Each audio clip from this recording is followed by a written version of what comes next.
So my name is Adam Shuler. I've been going to FBA for just over 9 years now.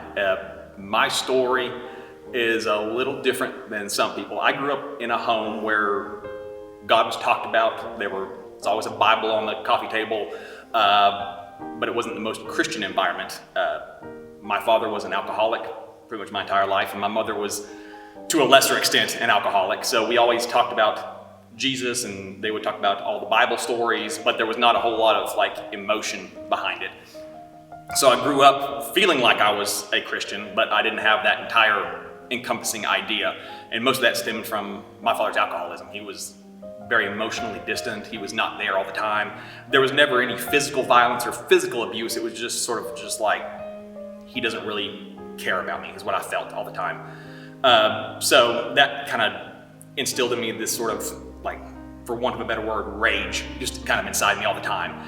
And one of the hardest things I had when, people would come and talk to me about going to church or doing this, because we didn't go to church. We never went to church as a child.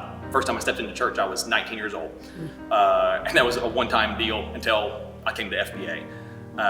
One of the more difficult things that I had to deal with was that because of the anger I had towards my father, I had a really hard time understanding and believing that everything could be forgiven. Because in my mind, it's like, some things can't be forgiven. If you do this, you're going to hell. No matter what, I don't believe that that's how it's going to be, because I was so angry at the way he was and the way I felt towards him. So that went on until I was probably 20, 21 years old, and my father tried multiple times to stop drinking on his own. He didn't go to rehab, he didn't go to AA, anything like that. He tried stopping on his own. And one morning I woke up and heard my mother screaming at my father, just yelling at him and begging him not to leave. He had basically kind of gone into withdrawal and was in delirium tremens, which is, you see things that aren't there, you hear people talking to you, you're basically hallucinating. And he was trying to drive his car to town to meet somebody who had been dead for years. And she didn't want him to drive because he would kill himself or kill somebody else. So I was trying to talk to him and talk him down. And he just kept on and on and on. And that was kind of the moment I finally snapped. And I remember just standing on the front porch with my father, just screaming at him, I hate you. I hate you. You don't love us. You love the bottle more than you love us. Everything you've always told me is a lie about, the Bible and everything else. And then he proceeds to call me all these awful names and say I'm worthless and I'm not his son. And things kind of really, looking back on it, are kind of sad, even though I know that it wasn't really him talking. It was Satan talking through the alcohol.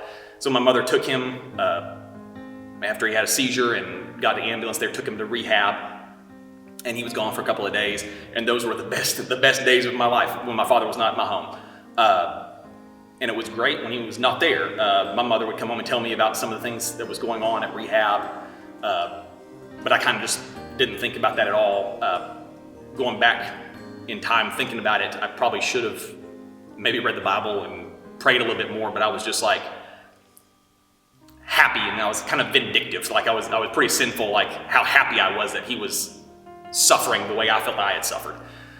And still I thought, nobody can be saved from certain things, which is definitely not the way it really is. When my mother brought him home from rehab, she didn't tell me she was bringing him home. So I was there by myself. My brother was in college, so he was not at the house at all. He didn't experience any of that. So I heard the front door open, and I thought my mom was just home. So I opened up my bedroom door, and in the hallway is my mom and my dad. And my dad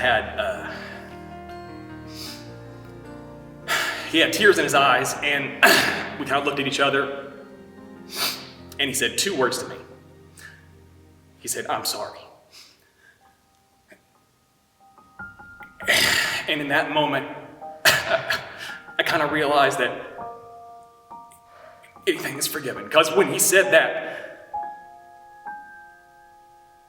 I had my dad back. It was like that. So I hugged him in the hallway there, and it was kind of like that. Basically, the entire point of everything is just say you're sorry and, kind of ask for forgiveness.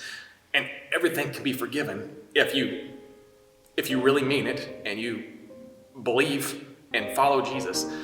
He can make everything better. So After that, my parents both kind of became, I hate the term, but born again Christians, and they started going to church, and they became 1,000 times better, and it just kind of proved to me more and more that like Jesus and God can change people from the inside. I would love to say at that moment, like I became a Christian at that moment, but it was more of like a gradual thing over the next like few months, because I started thinking about like what had happened in that just split second, that moment. And it kind of proved to me how powerful that God can be, because if there was anything that could change a person, it would be that. I mean, just watching somebody you really do love, no matter how much you hate them, you still love them, being able to come back to you in that moment. So that's how I came to know Jesus.